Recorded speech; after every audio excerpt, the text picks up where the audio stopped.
मुझे ऐसा लगता है कि अब मुझे और भी अलग अलग किरदार निभाने चाहिए। नहीं तो मैं ही हीरो रहूँगा तो फिर वो कई बार ऐसा होता है कि दूसरे हीरो लोगों के साथ काम ही नहीं मिलेगा या ऐसी चीज़ बनेगी नहीं। जिसके मामा खुद ही गोविंदा, जो मतलब सुपरस्टार, आज भी उनके गानों पे लोग थिरकते हैं, कोई सिफारिश भी नहीं करवाई आपने कुछ ऐसा? एक आदत है कि मुझसे ना हेल्प लेने नहीं होता अपनों से, बिल्कुल भी नहीं। कई लोगों को ऐसा लगता है कि भोजपुरी फिल्में अच्छी नहीं बनती या इसमें डबल मीनिंग गाने होते हैं। सबसे ज्यादा अगर कहीं अश्लीलता है तो that is in Hollywood. Krishna से आपका कैसा है?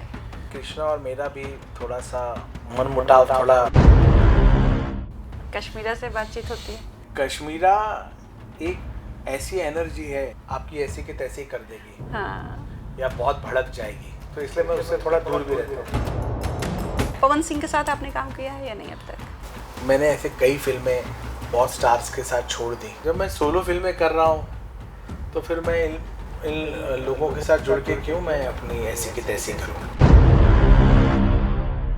आज के पॉडकास्ट में हम पहुंच चुके हैं विनय आनंद जी के घर पे, और यहाँ पे गरम गरम कॉफ़ी भी मुझे मिल चुकी है जो बहुत अच्छी है। And thank you so much कि आपने हमें इनवाइट किया है, और आज हम बहुत सारी बातें करने वाले हैं।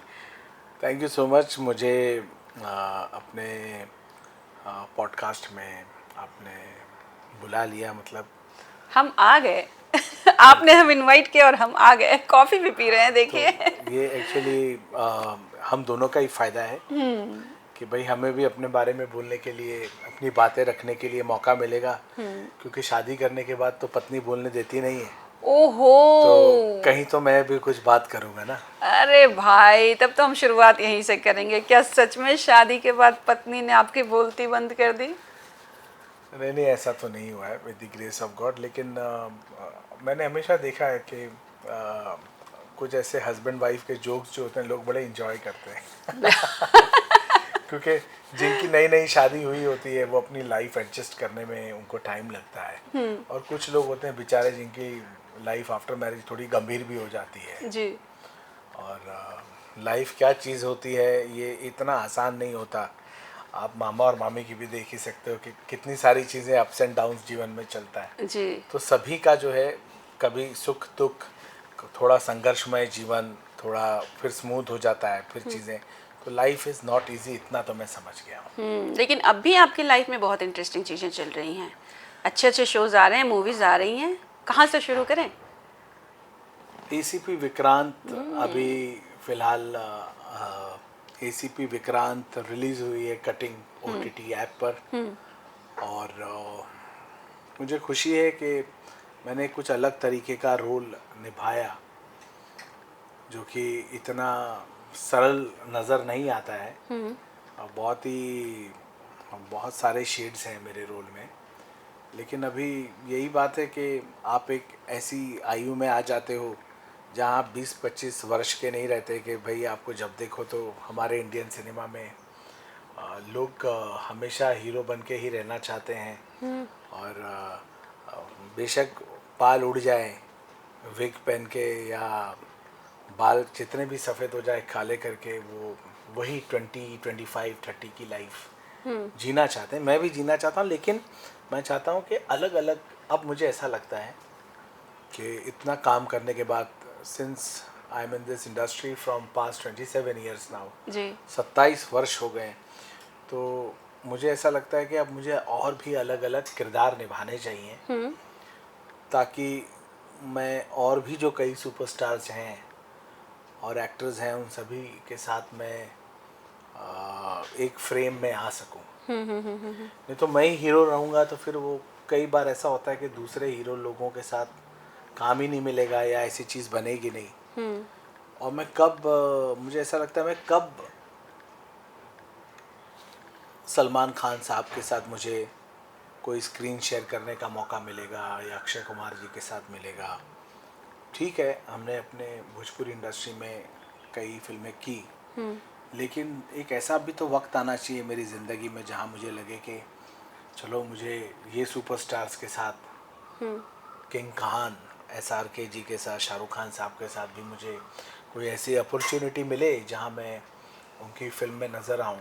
तो ये बहुत सौभाग्य की बात होती है कि जब आप 15-15, 20-20, 35-35 साल एक सुपरस्टार को देखते हो, जिनकी फिल्में देख के हम लोग टीनेज से बुढ़ापे तक आए हैं, जवानी तक आए, जो कहना कह लीजिए, लेकिन इन लोगों के साथ काम करने की एक मुझे आशा है कि yes, I want to share screen. मुझे आदरणीय बच्चन साहब के साथ काम करने मिलता जी। और कुछ सपने तो अधूरे रह गए, लेकिन मैं ईश्वर से यही प्रार्थना करता हूँ कि सपने पूरे होने चाहिए। मुझे ऐसा लगता है हमारे ही नहीं, सबके, जिन जिन को ज़िंदगी मिली है, जो जो सपना देख रहे हैं, जो जो चाहते हैं, उन सब के सपने ईश्वर पूरा करे, क्योंकि एक ना एक दिन तो सबको छोड़ के जाना ही है। तो सबके डिज़ायर, सबकी इच्छाएं क्यों ना पूरी हो। मैं यूनिवर्स से यही प्रार्थना करता हूँ कि मेरी भी इच्छाएं पूरी हो। तो ये चूक कहाँ रह गई अब, जिसके मामा खुद ही गोविंदा, जो मतलब सुपरस्टार, आज भी उनके गानों पे लोग थिरकते हैं, कभी कोई ऐसा नहीं लग पाया कि अगर मैं इसे, कोई सिफारिश भी नहीं करवाई आपने कुछ ऐसा? हमारे घर में इतना बड़ा सुपरस्टार रहा कि हमको यहाँ वहाँ इर्द गिर्द देखने की ज़रूरत ही नहीं पड़ी। एग्जैक्टली। तो कितने साल निकल गए, तो हम लोग, मेरे साथ तो ऐसा ही हुआ कि मेरे घर में कितने बड़े स्टार रहे, तो कभी ऐसा मन नहीं हुआ उस उम्र में कि मैं जाके किसी और अभिनेता से मिलूं, क्योंकि हमने भी सुना था कि भैया अभिनेताओं से मिलना इतना आसान नहीं होता। जब हम जैसे लोगों के लिए भी आसान नहीं होता, या हमसे लोगों का मिलना आसान नहीं होता, या लोगों का मामा जी से मिलना आसान नहीं होता, तो इससे समझ में आता है कि जीवन कितना संघर्षमय है। बीच में जब मैं सलमान खान साहब से कोई प्रोजेक्ट के लिए मिलना चाह रहा था जी, मुझे मालूम था कि मैं जो कोशिश कर रहा हूँ शायद नहीं हो पाएगी, क्योंकि उसमें कुछ ऐसी चीज़ें थी। बट देन मेरे माइंड में था कि मैं इनसे मिलूं। तो सलमान खान साहब से, एक तो मेरी एक आदत है कि मुझसे ना हेल्प लेने नहीं होता अपनों से, बिल्कुल भी नहीं। ओके। गोविंदा जी हैं तो मैं उनको बोल दूं कि आप एक काम करिए ना, आप आमिर खान साहब को फ़ोन करिए, मैं उनसे मिलना चाहता हूँ। वो मेरी आदत नहीं जी। पता नहीं क्यों मुझे शर्म आती है, या बचपन से मेरा नेचर ऐसा रहा है, या किस्मत में खुद ही धक्के खाना लिखा होता है इंसान के, खुद ही संघर्ष करता है। हाँ। तो मेरा वैसा रहा है। तो मैं इतनी फिल्में करने के बाद मुझे 1.5 से 2 महीना लग गया सलमान खान साहब से मिलने के लिए। अच्छा। लेकिन जब वो मिले तो बहुत ग्राउंडेड मिले, बहुत अच्छे से मिले, और अच्छा लगा कि इतना सफल व्यक्ति होने के बावजूद, मैंने देखा है कोई भी बहुत बड़ा शख्स हो, कितने भी बड़े शख्स हो, इन लोगों तक पहुंचना बहुत मुश्किल होता है, और वही शायद परिश्रम होता है। और जब आप एक बार पहुंच जाते हो तो पता चलता है कि यार ये कितने कोमल और कितने मासूम व्यक्ति हैं।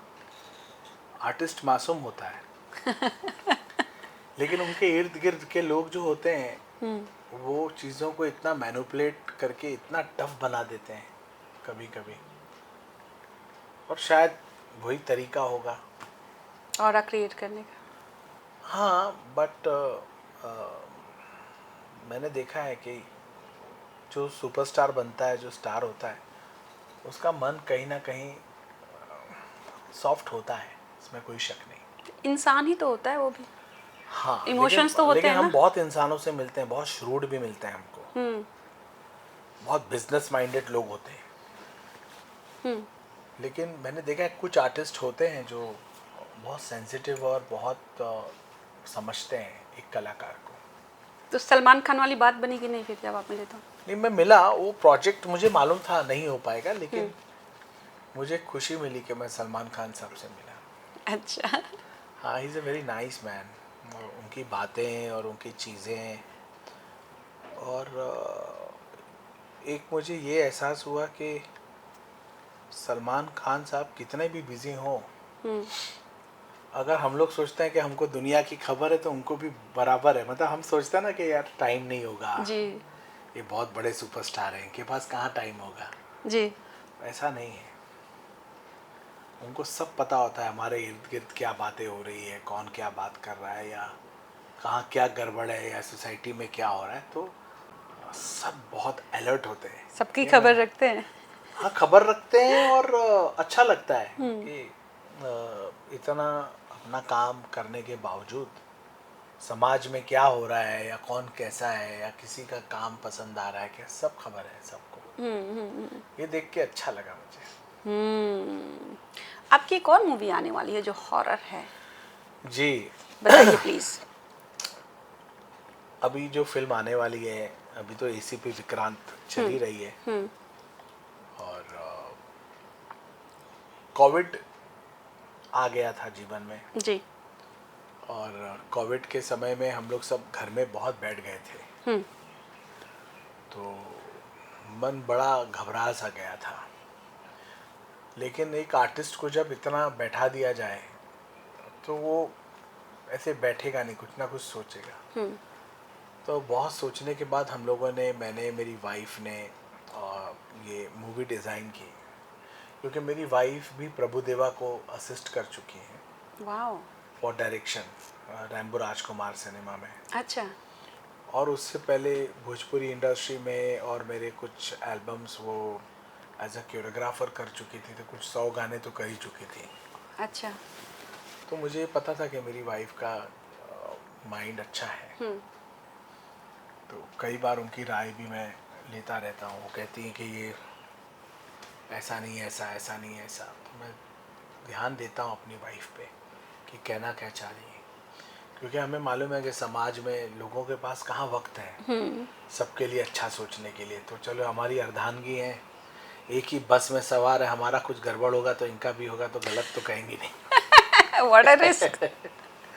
Business minded. हाँ, मतलब गलत राय देंगी तो हम डूबे तो ये भी डूबेंगे। तो करते करते करते हम लोग ने एक सिनेमा प्लान किया, मकान। एक हॉरर फिल्म है, और हमने इसे बहुत मेहनत करके, जितना हम जानते हैं सिनेमा के बारे में या जितना हमारा एक्सपीरियंस है, हमने उसके अनुसार एक अच्छी कमर्शियल फिल्म बनाई है जो कंप्लीट हुई है। Now we are in talks with some studios उसको रिलीज़ करने के लिए। अगर सारी चीज़ें ठीक रही, टर्म्स एंड कंडीशन ठीक रहे, तो अच्छी बात है, नहीं तो we will go for OTT release. तो I hope my movie comes this year, जो कि मैं बहुत ज़्यादा उसको तड़पती मछली की तरह घबराहट में नहीं हूँ। अच्छा। And I don't want to take any wrong decision on this, क्योंकि ये फिल्म, मैं ये सोचता हूँ कि ईश्वर सबको मौका देते हैं, जो लोग अच्छा काम कर जाते हैं। ऐसे ईश्वर ने मुझे भी मौका दे दिया कि मैं एक फिल्म बना सका, और फिल्म बनाने में पैसे के साथ साथ वक्त और दिमाग और समय सब बहुत खर्च होता है। ट्रू।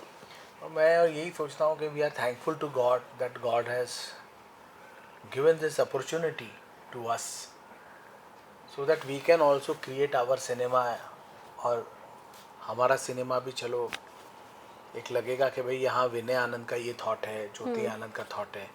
डायरेक्टर जो है हमारे Sumit Naval, he is my brother in law, तो he assisted Ram Gopal Varma, so he is a good technician. Okay. तो अंदर से मैं ये चाहता था कि after doing so many Bhojpuri films, और अच्छी भोजपुरी फिल्में देखने के बाद, कई लोगों को ऐसा लगता है कि भोजपुरी फिल्में अच्छी नहीं बनती, या इसमें डबल मीनिंग गाने होते हैं, या कुछ गानों की वजह से हमेशा कुछ लोग, देयर इज सोसाइटी में कुछ परसेंट ऐसे लोग होते हैं, those who like to fun your profession.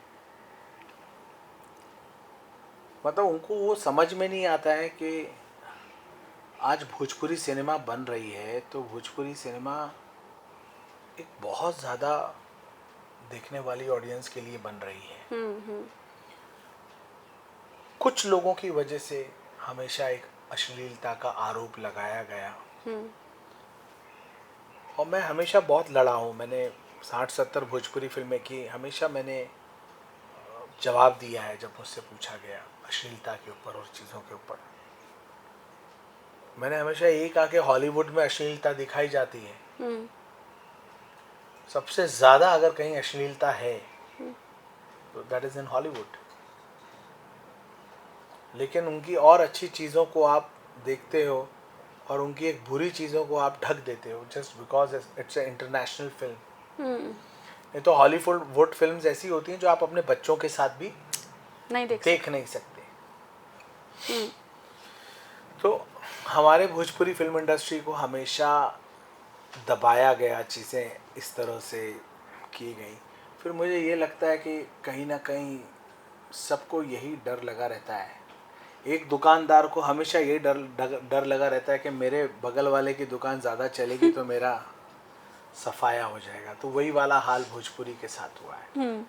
Bhojpuri फिल्में हमेशा से इस तरह से चली हैं कि चलने पे आती हैं तो वो अपने स्टेट में बॉलीवुड फिल्मों को भी मात दे देती है। बिल्कुल बिल्कुल। और मैं इधर ये नहीं बोल रहा हूँ कि कहीं बॉलीवुड कमज़ोर है या भोजपुरी कमज़ोर है।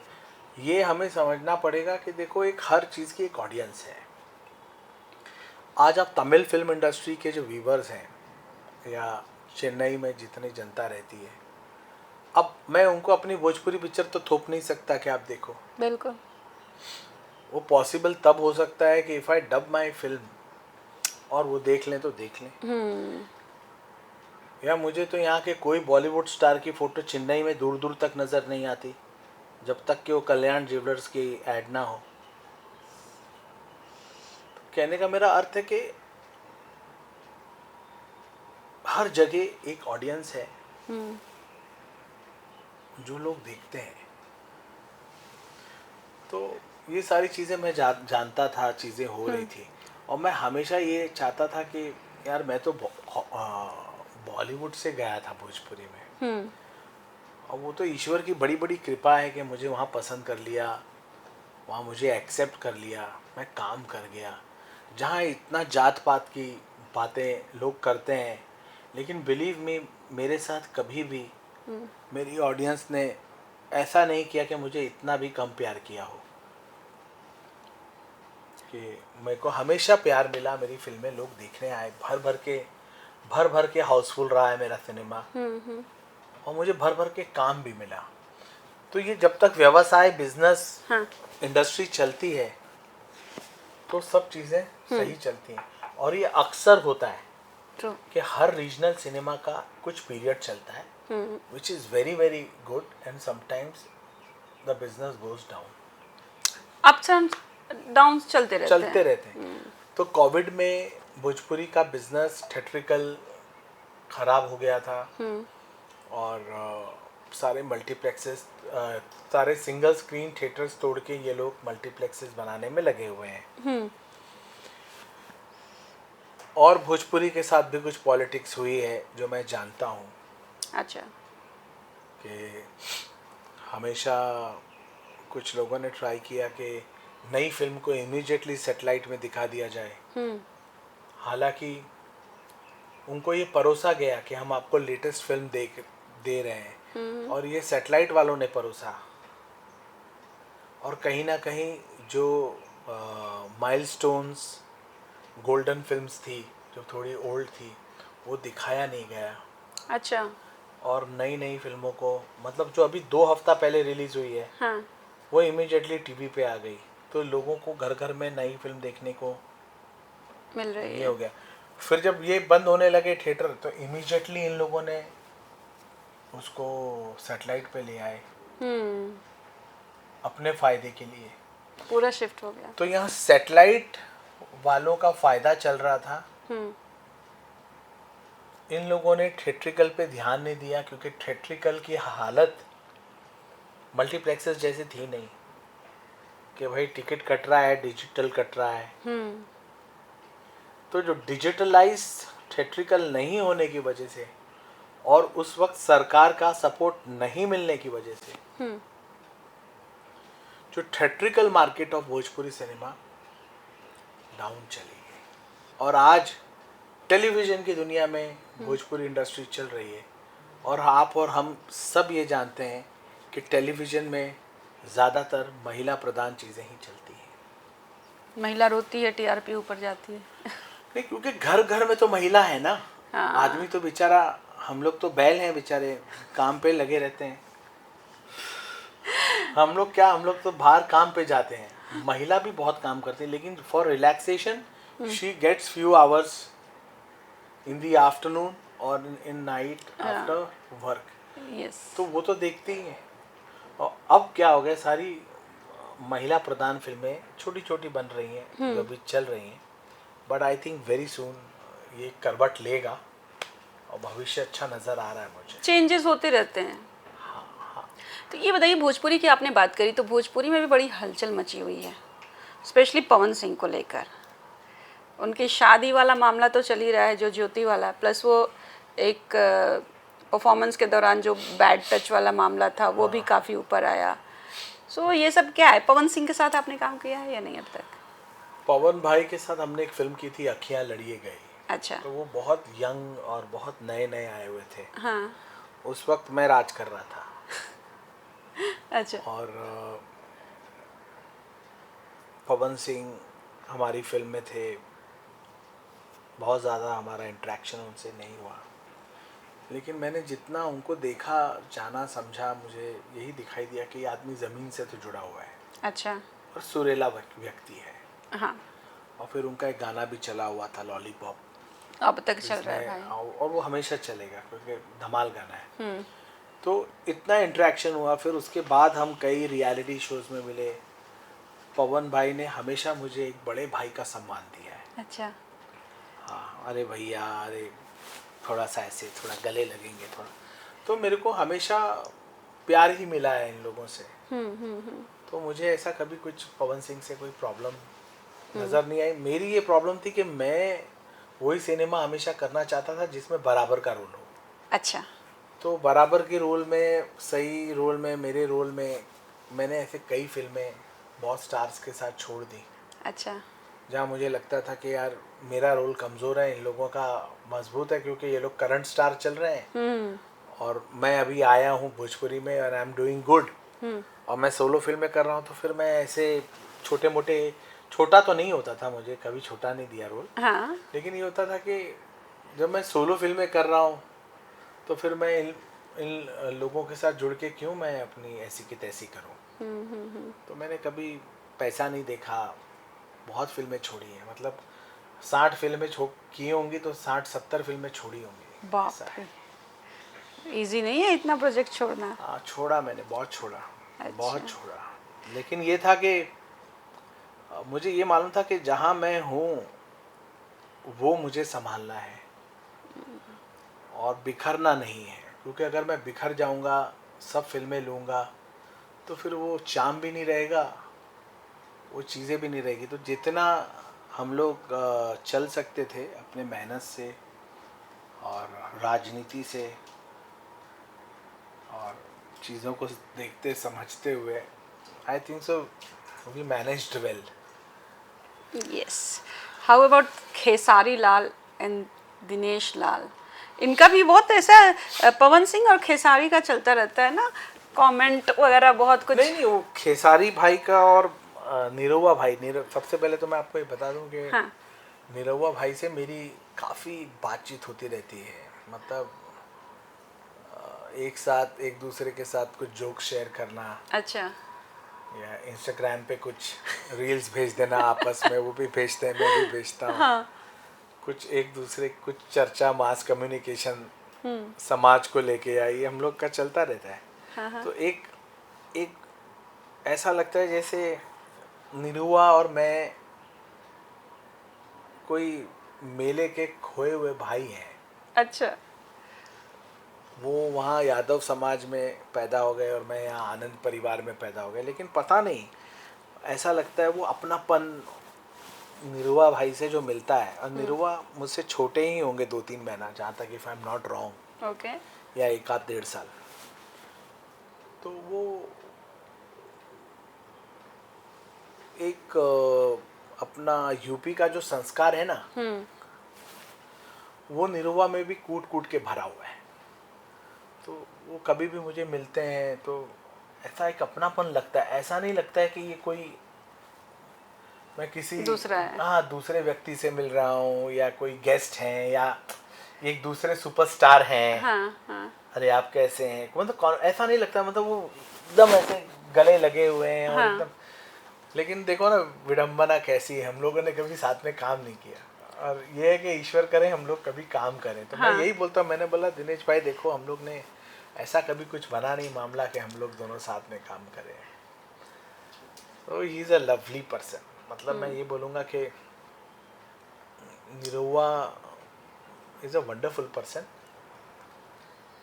और खेसारी जी का आप बोल रहे थे कि खेसारी का मुझे ये लगता है कि खेसारी एक थोड़ा एनर्जेटिक, बोलते ज़्यादा हैं, हमेशा फटाक से बोल देते हैं, और उसका रीज़न मुझे ये लगता है कि वो एक सेल्फ मेड आदमी है। अच्छा। खेसारी एक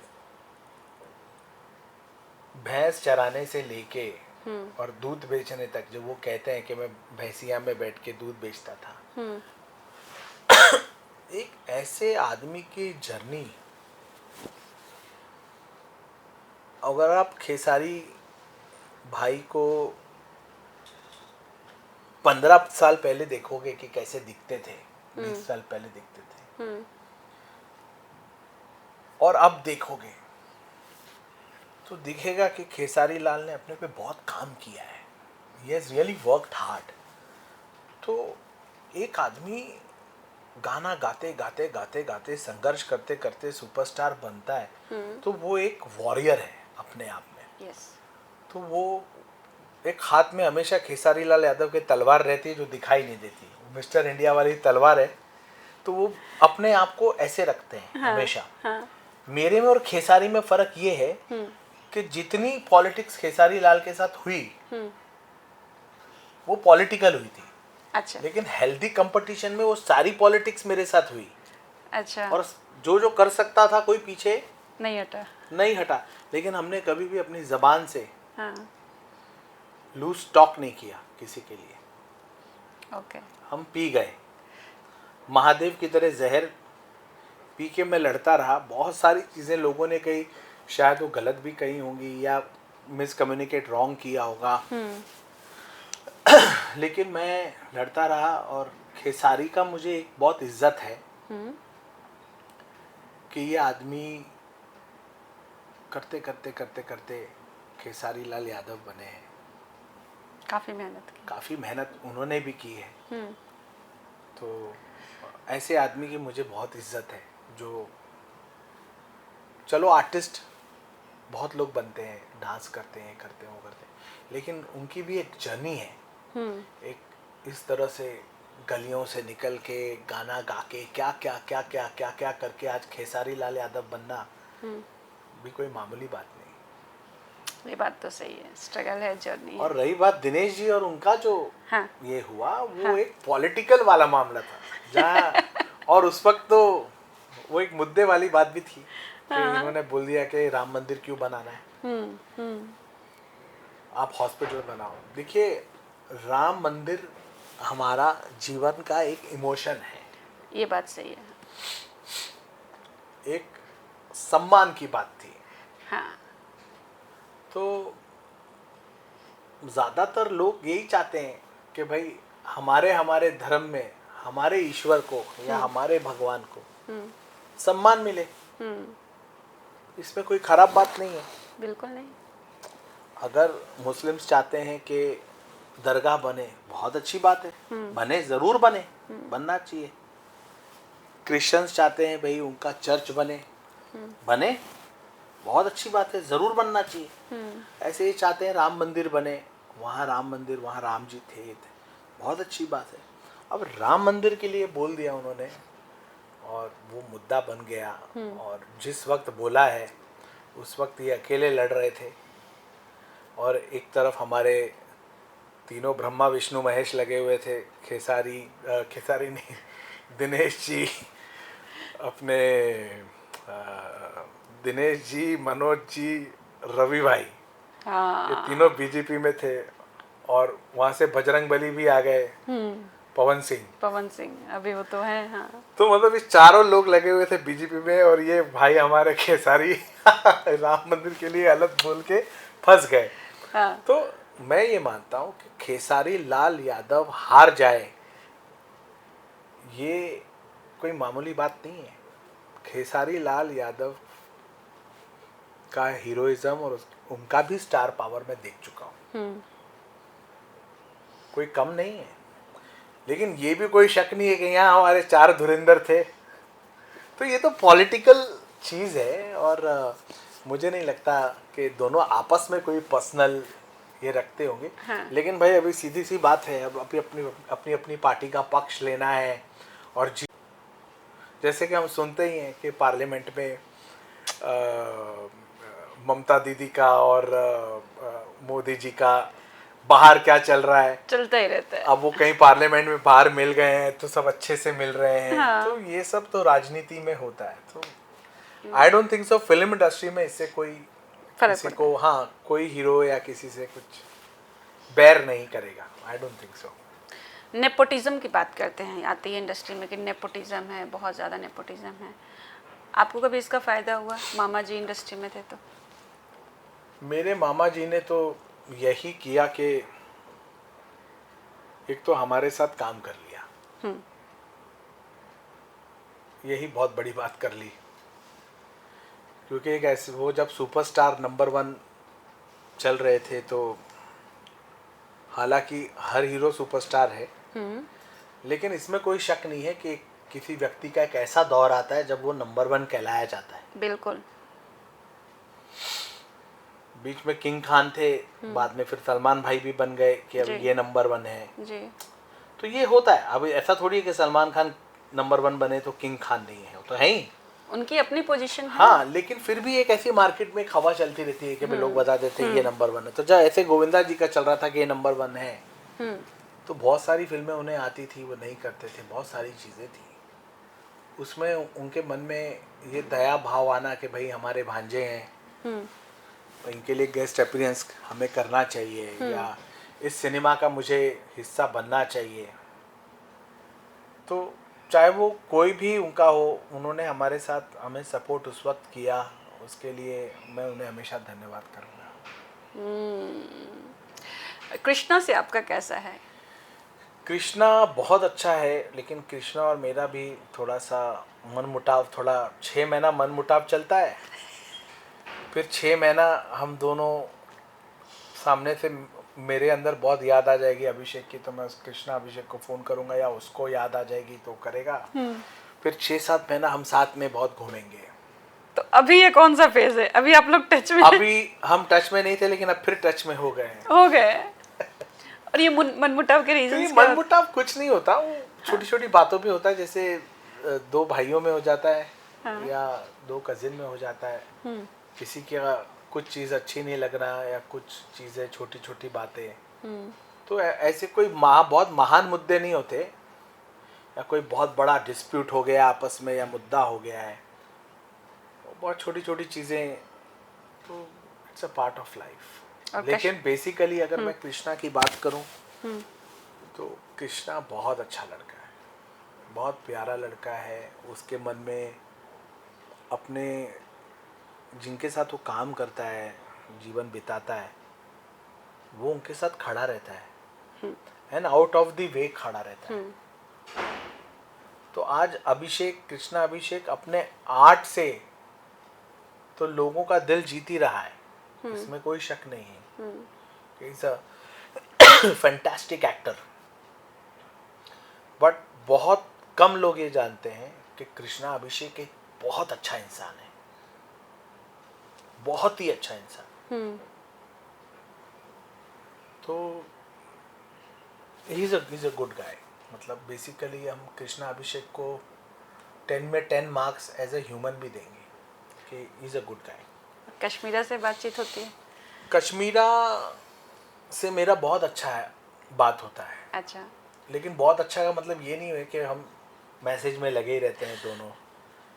तो ये है कि मुझे मालूम है कि कश्मीरा से मुझे कितनी बात करनी चाहिए, क्योंकि कश्मीरा एक ऐसी एनर्जी है कि वो बिग बॉस के घर में आती है तो सबको सांप सूंघ जाता है।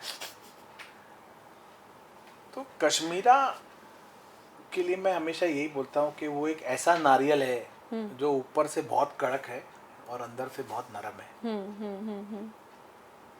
अगर उसे कोई बात बुरी लग जाएगी तो वो वेट नहीं करेगी, तुरंत रिएक्ट करती है। तुरंत रिएक्ट करेगी और आपकी ऐसी की तैसी कर देगी। हाँ। या बहुत भड़क जाएगी। तो इसलिए मैं उससे थोड़ा दूर भी रहता हूँ। हाँ। कि ये नौबत नहीं आनी चाहिए। आज मेरे और कश्मीरा में एक दूसरे के लिए सम्मान बना हुआ है और हमें वो बरकरार रखना है। आरती की जब शादी हुई थी बड़ा ट्रोलिंग हुआ था, बहुत सोशल मीडिया पे किससे शादी की, पैसे के लिए शादी की, बहुत कुछ था। ये तो फालतू बातें हैं, पैसे के लिए क्या शादी करेगी। और ऐसे भी अपने घर की बेटी गरीब के घर में कोई दे रहा है क्या? नहीं तो दे ऐसे बातें करना गलत है, मुझे ऐसा लगता है ये। और शादी का बात ऐसा होता है कि ये तो कपल की अंडरस्टैंडिंग है कि couple wants to get married और नॉट। और आप क्या सोच के ये बोल रहे हो कि पैसे से शादी की? अगर उसके पति के पास पैसे ज़्यादा हैं तो क्या कृष्णा अभिषेक के पास पैसे कम हैं, या ये खानदान में पैसे कम हैं? ऐसी तो कोई बात नहीं। ये सबने अपना अपना एक सोच बनाया है। और आरती एक बहुत सेंसिटिव लड़की है और उसमें एक लखनऊ का संस्कार है क्योंकि वो लखनऊ में बड़ी हुई है जी। तो ना वो बदतमीजी करती हैं किसी से। वो लखनऊ का जो है ना, तो मैंने पूछा अरे क्या हुआ? अरे बड़े बदतमीज हैं ये गुड्डू भैया, हम नहीं बात करेंगे भैया उनसे, बड़े बदतमीज हैं। तो मैं जब ये लखनऊ से आती थी, जब छोटी थी, जब ये आरती नहीं बनी थी बिग बॉस में और ये सब शोज में, तो मैं यही देखता था कि ये हमारी गीता आंटी हैं, उनकी मम्मी एक्सपायर हो गई थी बचपन में, तो गीता आंटी ने पाल पोस के बड़ा किया जी। तो जब आरती आती थी जलदर्शन में, मैं गोविंदा जी के घर में रहता था और कृष्णा अभिषेक भी रहने लगे थे। तो जब आरती आती थी तो हम देखते थे उसका लहजा, तो हम एक दूसरे की शक्ल देखते थे, मैं और कृष्णा। यार ये मॉडल तो एकदम अलग है, हमारी बहन जो है ये पूरी इससे कोई तू तड़ाक करके बात कर ले तो इसको गुस्सा आ जाए। हम लोग बम्बैया वाले जी एकदम। तो हमसे तो कभी भी गलत बात नहीं, मुझे तो एकदम बड़े भाई का सम्मान देती हैं आरती जी। लेकिन कोई अगर गलत बात कर दे आरती से तो उसकी ऐसी की तैसी है कि बड़े बदतमीज हो तुम। तो वो अपने लखनऊ के पूरे शेरनी, मैं उसको लखनऊ की शेरनी बोलता। अच्छा। कि वो एक लखनऊ की एक सभ्यता में वो उनको गाली भी देना तो बड़े तमीज से देंगे। हाँ, बड़े लिहाज के साथ देते हैं। सामने वाले को पता ही नहीं चलता है। तो ये एक है लखनऊ की एक संस्कार है। And I think so she was lucky कि हालांकि माता के जाने के बाद अपनी माँ से कोई दूर हो लक नहीं होता, लेकिन वो लखनऊ के एक वातावरण में बड़ी हुई है जहाँ उसको अच्छा लहजा और अच्छी तमीज़ मिली है। She is a good girl. Aarti बहुत सेंसिटिव और बहुत प्यारी है। मैं मिली हूँ आरती से कई बार एंड बहुत अच्छा। इवन कृष्णा से भी काफ़ी अच्छा है। कृष्णा और कश्मीरा की शादी जब वो लोग फिल्म शूट करते थे और कुछ तो खबर आई थी अनप्रोफेशनल कि वो वैनिटी लॉक कर दिए थे, समथिंग लाइक दैट। वो स्टोरी मैंने ब्रेक की थी एंड बहुत पहले की बात है, अभी उनकी शादी नहीं हुई थी तब की बात है। तो कृष्णा हमेशा याद रखते हैं और जब भी किसी से अगर मेरे सामने अगर अभी भी कृष्णा अगर आ जाते ना तो वो स्टोरी बताते कि इन्होंने हमें फेमस किया था, इन्होंने हमारी स्टोरी ब्रेक की थी। आज कृष्णा को समझ में आ रहा होगा कि any publicity is a good publicity. नहीं कृष्णा ने उस पर बराबर मुझे इंटरव्यू भी दिया था। So he was very good and तब से वो मेरा पहला इंटरव्यू था जब अभी उनकी शादी नहीं हुई थी और उनके पापा भी थे तब उस वक्त पे, और तब से लेकर आज तक मतलब हम जब भी मिलते हैं ना तो वो हमेशा मेंशन करते हैं, क्योंकि वो हमने बड़े पब्लिकेशन में और भी अच्छा चल गया था, तो काफ़ी पिक हो जाती हैं स्टोरीज।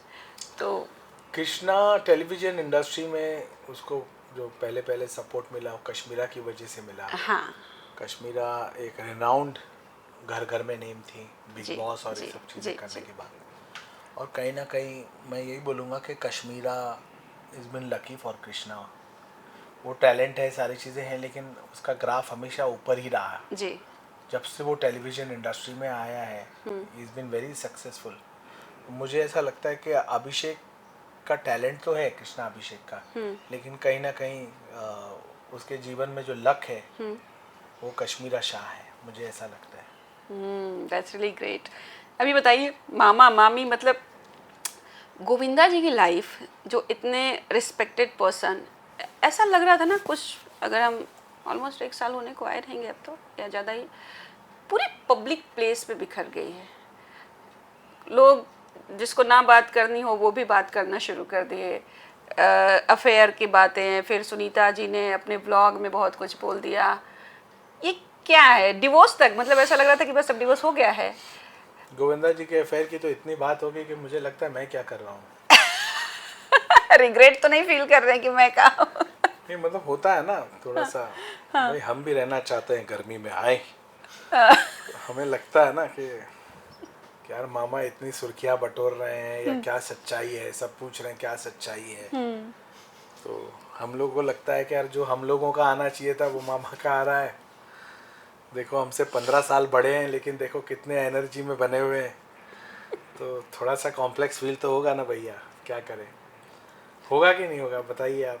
तो देखिए अपनी अपनी सोच है। हमसे कोई पूछे नहीं रहा है कि तुम्हारा कुछ चल रहा है कि नहीं, तो सब आके पूछ रहे मामा का क्या चल रहा है, मामा का क्या चल रहा है आपके। तो हमको लगेगा ना भैया हमने बारे में कुछ पूछिए, बार बार मामा के बारे में सब पूछेला। तो आपको इनसिक्योरिटी होत बा? हाँ डेफिनेटली होता ना कि भाई, हाँ। भाई हम भी इंसान हैं भाई,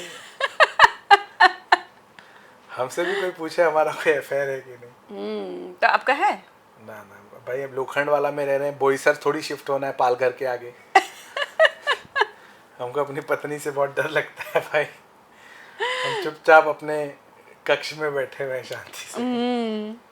बट क्या था एग्जैक्टली और फैमिली पे कैसा असर पड़ा? क्योंकि पता है, इसे मतलब अफेयर, डिवोर्स, फिर वो जो गन फायर हो गया था गलती से, जो भी उसमें भी तरह तरह वो की तो खबरें हैं। हाँ, वो तो एक्चुअली एक एक्सीडेंटल वाला मामला था, और वो हमारे परिवार के लिए बहुत ज़्यादा झंझोड़ करने वाला था। रही बात गोविंदा जी का अफेयर होना या उनकी अफेयरों के चर्चा होना, ये तो हमेशा होता रहा है। तो जिस हीरोइन के साथ काम करते हैं लोग बोलते हैं अरे इनका अफेयर चल रहा है। कभी कभी तो हमें लगता है भाई हीरो है या टार्जन, इतना कोई थोड़ी ना अफेयर कर सकता है भाई किसी से, भाई इंसान है। फिर क्या मतलब इनको इतना टाइम कहाँ से मिल जाता है, जब इतनी मेहनत कर रहे हैं, डांस कर रहे हैं, कॉमेडी कर रहे हैं, अभी अफेयर भी करेंगे। तो हमको तो नहीं लगता था, क्योंकि हमने देखा है ये आदमी, हमारे जो मामा हैं, ये 4-4 शिफ्ट करते थे। अच्छा। एक दिन में 4-4 शूटिंग। तो आप बताइए इतना मेहनती इंसान के पास फालतू टाइम होगा ये सब करने का। और इतना बड़ा स्टार बनने के बाद तो किसी से हंस के भी बोल लिया ना तो लोग अफेयर में, और कहीं गलती से एक हीरोइन के साथ 3-4 पिक्चर हो जाए तो भैया ठप्पा ही लग जाता है हीरोज लोगों को कि भाई इनका अफेयर था। और कहीं कहीं मुझे लगता है अगर एक आध कहीं कुछ करते करते अगर गाड़ी घूम भी जाए तो कौन सी बड़ी बात है, इंसान है। अगर कहीं ना कहीं किसी इंसान की घंटी बज भी सकती है जब इतनी अच्छी अच्छी सुंदर हीरोइनें रहेंगी और सुंदर अच्छा व्यक्तित्व कोई मिल जाए। लेकिन he is a very mature, Govinda ji की बात करूँ तो is a very mature and intelligent person, और वो कोई गैर जिम्मेदार तो है नहीं जो ऐसा करें। और अगर करेंगे तो भाई फिर मामी तो है ही, और अगर मामी गड़बड़ करेंगी तो मामा है। तो बस यही है कि दोनों एक दूसरे का सम्मान करेंगे।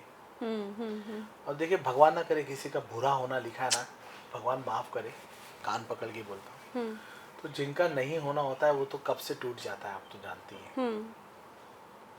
अभी हमारे महान देश में महान सुपरस्टार लोग भी हैं जो 2-2 3-3 करने के बाद तीसरी चौथी गर्लफ्रेंड भी लेके चल रहे होते हैं, तो इट्स ओके, वो एक समझौता है आपस में, एक चीज़ें हैं, मैच्योरिटी। तो वहाँ तो इतनी चर्चा ही नहीं हुई।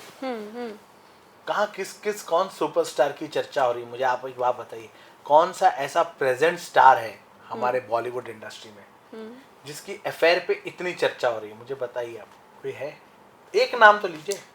ऐसा नहीं आपने मुझसे बहुत सवाल किया, मैं आपसे सवाल देखिए, अब इसमें जो आप सवाल पूछ रहे हैं, इसमें जवाब यह है कि किसी की पत्नी आकर ऐसे ब्लॉग में बता भी तो नहीं रही है ना। हाँ, ये तो है। तो यहाँ तो घर में ही फूट पड़ी हुई है। अगर लेकिन आप अभी तो वो सेलिब्रिटी हो गई है हमारी मामी, बहुत बड़ी सेलिब्रिटी है। गोविंदा से ज्यादा मुझे लगता है अब उनकी डिमांड हो गई है। तो सेलिब्रिटी तो बनी गई है भगवान की कृपा से।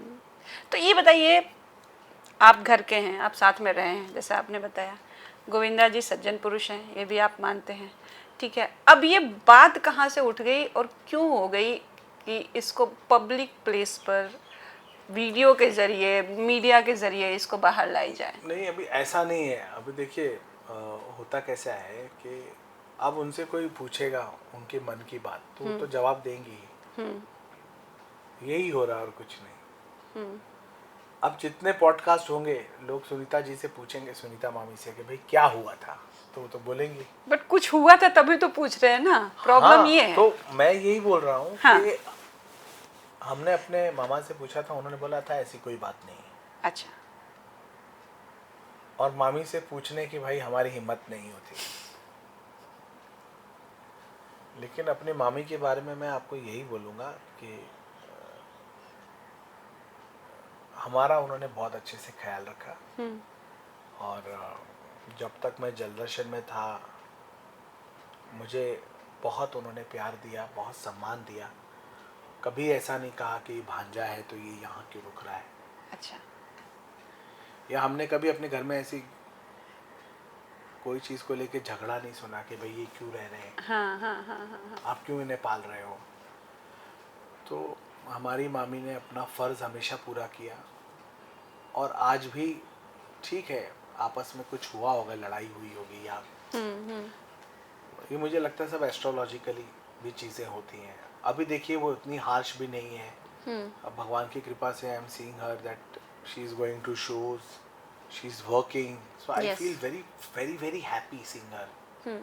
क्योंकि मैंने कभी नहीं सोचा था कि मेरी मामी एज अ सेलिब्रिटी बाहर आएंगी। हालांकि मुझे ये मालूम था कि she is very beautiful, she is very talented. लेकिन कैसा होता है कि एक आदमी की खुद की चाह होती है कि मेरे को नई काम करना है। अभी मेरी पत्नी जो है ज्योति आनंद, वो उनका इतना बड़ा गाना हिट है, जो मैं उनकी बात ही कभी करता नहीं हूँ किसी इंटरव्यू में, लेकिन उनका गाना इतना बड़ा हिट है, चढ़ती जवानी, जो 3 लड़कियों का गाना था, उसमें मेरी एक वाइफ थी। वो जो तीनों एक्टर थे, जो तीनों एक्टर में से जो एक लड़की थी, माय वाइफ। तो वो वाह। तो खुद इतना बड़ा सुपर हिट गाना है कि आज तक मुझे इतना फिल्में करने के बाद मेरा कोई गाना इतना नहीं चला। और उसका जो ये रिमिक्स बना था वो इतना हिट था। वही रिमिक्स अब एग्जैक्टली वही बोल रही हूँ कि वो, जैसे आपने चढ़ती जवानी तो पुराना वाला भी है, लेकिन ये रिमिक्स वाला इतना स्ट्रॉन्ग था। की बात कर रहा हूँ, मुझे याद है, मैं वही तो बोल रही हूँ। आपने बोला, और मुझे सारी 3 लड़कियां, उनके सारे पिक्चराइजेशन मुझे अलमारी में जो रखते हैं, करेक्ट, वो मुझे सब याद आ। इतना स्ट्रॉन्ग वो गाना है, रिमिक्स होने के बावजूद। मैं अपनी वाइफ से कॉम्प्लेक्स खाता हूँ कि यार ये एक गाना करके इतनी फेमस हो गई है, साला हमने भोजपुरी का यहाँ पे हजारों गाना कर दिया, लेकिन हिंदी में कोई याद नहीं किसी को। हमारे भोजपुरी वाले तो एंजॉय करते हैं, लेकिन रीजनल स्टार बनने का यही होता है कि हमारे रीजनल वाले तो बहुत देखते हैं, लेकिन कोई और भाषी आपके गाने कोई क्यों देखेगा। और हमारी वाइफ एक गाना करके, चढ़ती जवानी करके, मतलब आज मैं आपसे कह रहा हूँ तो फट से होता है ना, अरे अच्छा चीज, मुझे पूरा याद आ गया है, वो गाना पूरा याद आ रहा है। बिल्कुल बिल्कुल बिल्कुल। तो यही मैं कहना चाहता हूँ। जैसे मैं उनको अभी बोलता हूँ ना कि आप हालांकि वो मुझसे बहुत ज़्यादा अपने फिगर का और सब ध्यान रखती हैं। अच्छा। मैं उन्हें हमेशा कहता हूँ, सच ए पॉपुलर फेस रही हैं, इतना बड़ा गाना रहा है आपका, मतलब आप क्यों नहीं काम करती हैं? तो कुछ कहती ज़्यादा नहीं है मुझे। और मुझे यही लगता है कि एज अ हाउस वाइफ, फिर मुझे बोलती हैं हमारी जिम्मेदारी है, हमारे बच्चे हैं। मैंने देखा है हमारी भारतीय नारी जो होती है, वो अपने जिम्मेदारियों में बेचारी अटकती है, और ये ठीक भी है। अगर ये नहीं अटकेंगी तो भैया हम लोगों को यहाँ पे घर में सब संभालना पड़ेगा, आदमियों को। तो वो मुझे खुशी है ईश्वर की कि वो अपना जो कर्तव्य है और समय के अनुसार वो दे रही है। लेकिन हर भारतीय नारी के अंदर एक स्पार्क होता है, एक टैलेंट होता है। अगर आप उन्हें साड़ी में देख रहे हो या आप उन्हें इस तरह से देख रहे हो घूंघट में, तो आप सिर्फ उन्हें ये गलती मत समझना कि भाई ये सिर्फ घर की ये लक्ष्मी है। और ये आप ये मत भूलना कि उनके अंदर भी एक टैलेंट है, एक फायर है। क्योंकि मैं एक शो भोजपुरी में मैंने कई शो एज एंकर किए। I was the face of the show like गृह लक्ष्मी, बिग मेम साहब, भौजी नंबर 1, ये सारे शोज का मैं फेस रहा हूँ, एंकर रहा हूँ। और मैं इतनी सारी महिलाओं से मिला हूँ यूपी, बिहार, झारखंड की, जी। जो अपने बच्चे लेकर आती थी, लेकिन जब वो स्टेज पर आके डांस करती थी, आदमी ऐसे ओ माय गॉड, तो पता चलता था कि कितना टैलेंट है।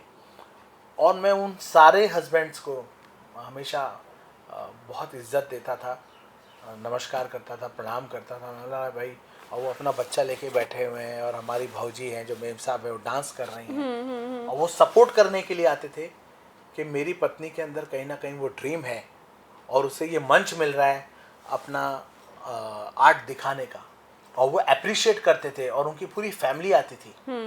तो ये होना चाहिए घर घर में कि अगर एक महिला काम करना चाह रही है उनको दबाव मत जी। हाँ, वो खुद काम नहीं करना चाह रही है, खुद अपनी रिस्पॉन्सिबिलिटी, ऐसे ही मुझे लगता है हमारी मामी भी अपनी रिस्पॉन्सिबिलिटी के खुद ही, हाँ। हमारे मामा ने उनको कभी कुछ नहीं कहा, लेकिन वो खुद ही शायद उनको ऐसा था मेरे बच्चे छोटे हैं, मेरे बच्चों को बड़ा करना है। आज उन्होंने अपनी सारी रिस्पॉन्सिबिलिटीज़ पूरी कर लिया। यशवर्धन का पिक्चर आने वाला है, टीना बड़ी हो चुकी हैं, समझदार हैं। तो मुझे लगता है आज शी इज़ एक्सप्लोरिंग, आज चीज़ें आ रही हैं और मेरी मामी आज ये सब कर रही है, मुझे बहुत अच्छा लगता है।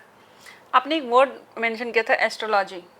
एस्ट्रोलॉजी की वजह से देखिए, एस्ट्रोलॉजी में कई बार ऐसा होता है, हाँ। क्योंकि मैं खुद एस्ट्रोलॉजी जानता हूँ और जानने की कोशिश करता हूँ, क्योंकि ये एक ऐसी प्रैक्टिस है जिसमें आप एकदम परफेक्ट नहीं हो पाते और आपको चीज़ें करते रहना पड़ता है। तो जितना मैंने जाना है उसमें कुछ ग्रह जब आ जाते हैं जीवन में, हाँ। तो आपकी लाइफ उथल पुथल हो जाती है। और उसमें आपने एक सुना होगा कि जब एक बोले तो दूसरे को चुप हो जाना चाहिए। बड़े बुजुर्ग इसलिए कहते हैं कि अगर आप चुप नहीं रहोगे, अगर एक बहुत बोल रहा है तो एक चुप हो जाए, तो दो व्यक्ति जब बोलते हैं तो और क्लैश होता है। तो एक चुप होने से समय, और क्या होता है कभी कभी वो बुरा समय जब स्टार्स जैसे हटते हैं, जैसे हम सब जानते हैं मंगल शनि की युति होती है, हम सब जानते हैं कि विष योग होता है चंद्र और शनि साथ में होने से जी।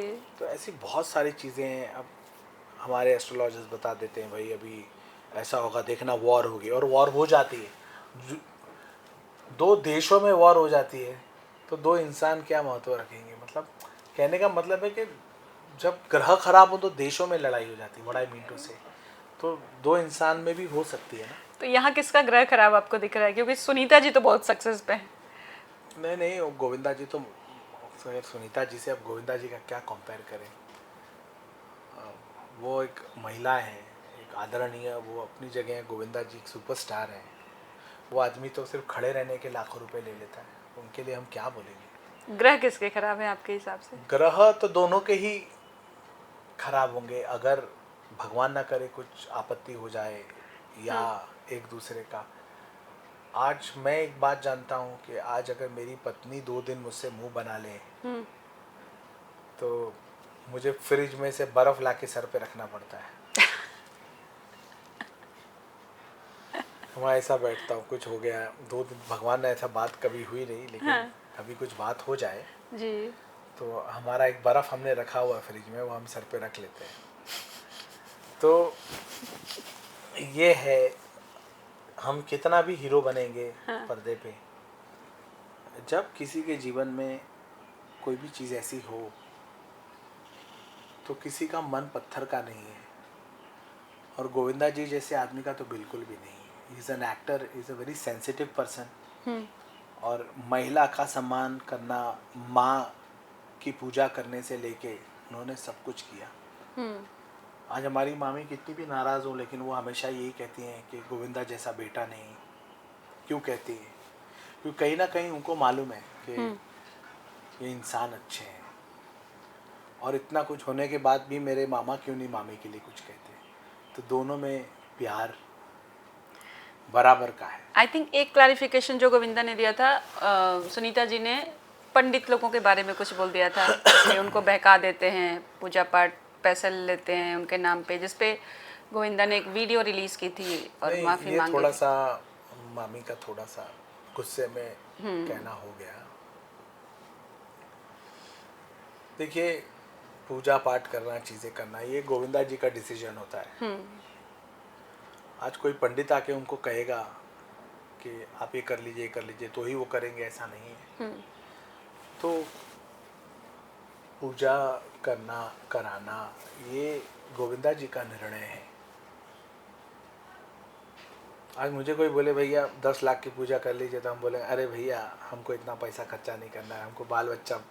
सही बात है। मतलब एक बात बोल रहे हैं, अपना परिवार आदमी देखेगा ना। हाँ। और मैं बोलता हूँ, अगर अनंत अंबानी और अंबानी के पास पैसा है तो वो करोड़ों रुपया दान कर रहे हैं ना। भैया खर्चा करने के लिए आपके पास उतना पैसा भी तो होना चाहिए। तो आज दे कैन अफोर्ड कि भाई वो करोड़ों रुपया कमाते हैं, व्यवसाय करते हैं, बिजनेस करते हैं, मेहनत करके करते हैं। उनसे हम बोल सकते हैं कि आप मत करिए पूजा। आप क्यों करोड़ों रुपया अनंत अंबानी जी के बर्थडे में आपने दान दे दिया? तो ऐसे नहीं बोल सकते। और रही बात मामी हमारी थोड़ी सी नेपाल से हैं, तो थोड़ी उनकी लैंग्वेज थोड़ी रफ लगती है साउंड में। और एक तो क्या है, वो एक स्ट्रॉन्ग लेडी है। एक हर लेडी का एक वो होता है, जैसे मैं बोलता हूँ कश्मीरा के लिए शी स्ट्रॉन्ग, ऐसे हमारी मामी भी बहुत स्ट्रॉन्ग है। वो प्यार करेंगी तो बहुत करेंगी, अगर उन्हें कोई चीज़ बुरी लग जाएगी तो फिर वो इतना सब सामने वाले को तवज्जो नहीं देंगी। मतलब वो पॉलिटिकल नहीं चलती हैं। उनका कैसा है, हाँ पॉलिटिकल मैं चलूँगा, गोविंदा जी चलेंगे, हम 10 चीज़ें सोचेंगे कि हम समाज में हैं, हमें समाज में ऐसे नहीं बोलना है, किसी को हर्ट हो सकता है, कोई संगठन गुस्से में आ सकता है, भाई हमारी ये कहने से राइट्स हो सकते हैं। तो वो एक महिला की तरह बात करती हैं, एक फिल्टर नहीं रहता है, उनका मन साफ है। तो ऐसा नहीं है कि उनके मन में पंडितों के लिए सम्मान नहीं है, ऐसा नहीं है। लोगों ने इसको थोड़ा सा, मेरी मामी के लिए भी थोड़ा सा ज़्यादा हो गया कि इनको देखो पंडितों का सम्मान नहीं है, ये नहीं है।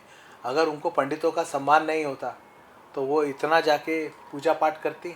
आप देखिए उनका सब ब्लॉग तो है भगवान के तीर्थ स्थान से शुरू होता है जी। तो मैं यही कहना चाहता हूँ कि हाँ, कुछ ऐसी बातें, क्या होता है जब कोई पंडित रोज़ घर में आए या चीज़ें होता है तो वो पंडित नहीं लगता, वो भाई की तरह हो जाता है, वो इक्वेशन हो जाता है। तो हम कैसे भी बात करते हैं किसी के लिए, हम सोचते नहीं है बहुत ज़्यादा।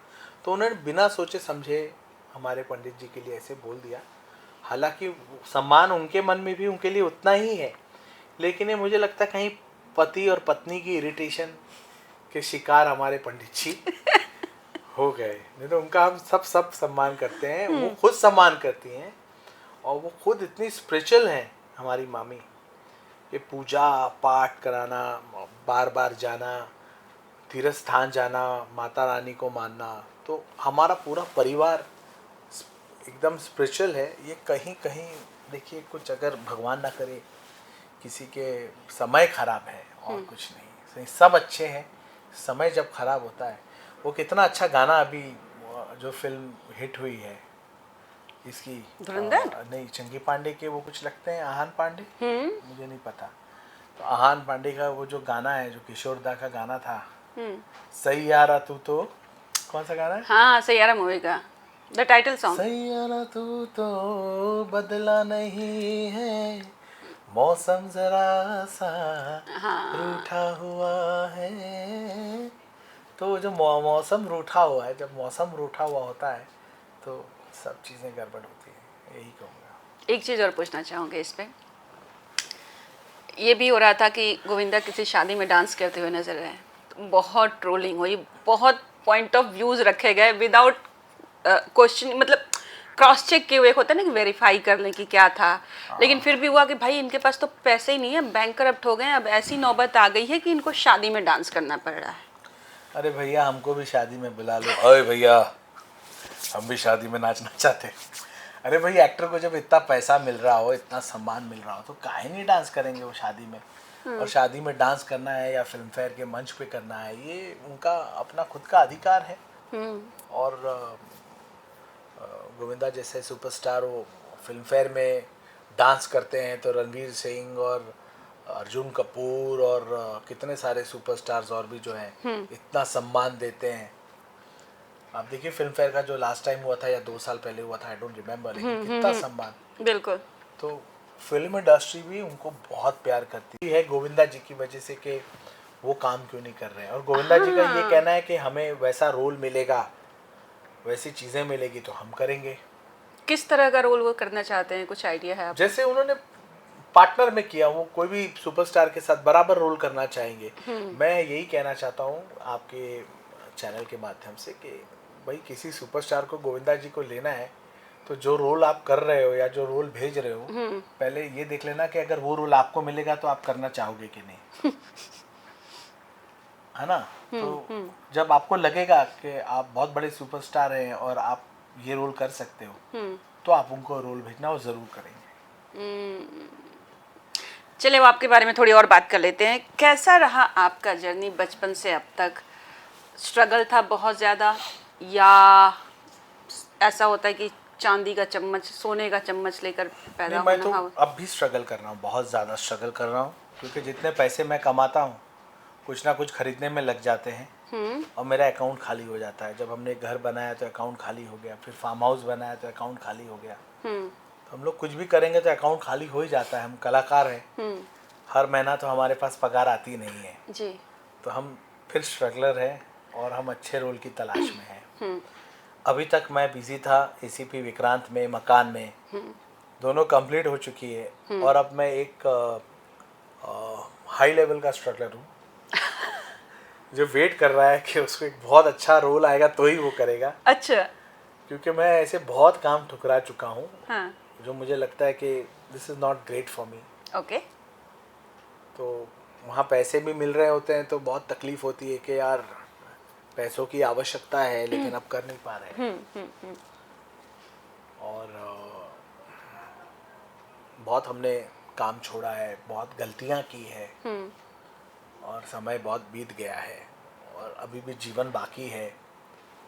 और हम कोशिश कर रहे हैं कि और बेहतर, जितना हमारे माथे कपारे पे लिखा हुआ है ईश्वर ने अच्छा काम करने का, तो हम लोग उसका फ़ायदा उठा लें। और बाकी तो जितना ईश्वर को देना है, जो तकदीर में लिखा है वो मिलेगा, जो नहीं लिखा है नहीं मिलेगा। ओके विनय जी, बहुत अच्छा लगा आपसे बात करके। थैंक यू सो मच और ऑल द बेस्ट आपके जितने भी अपकमिंग्स हैं सबके लिए। थैंक यू सो फिर मच। मिलेंगे जल्दी। Thank you so much. Thank you.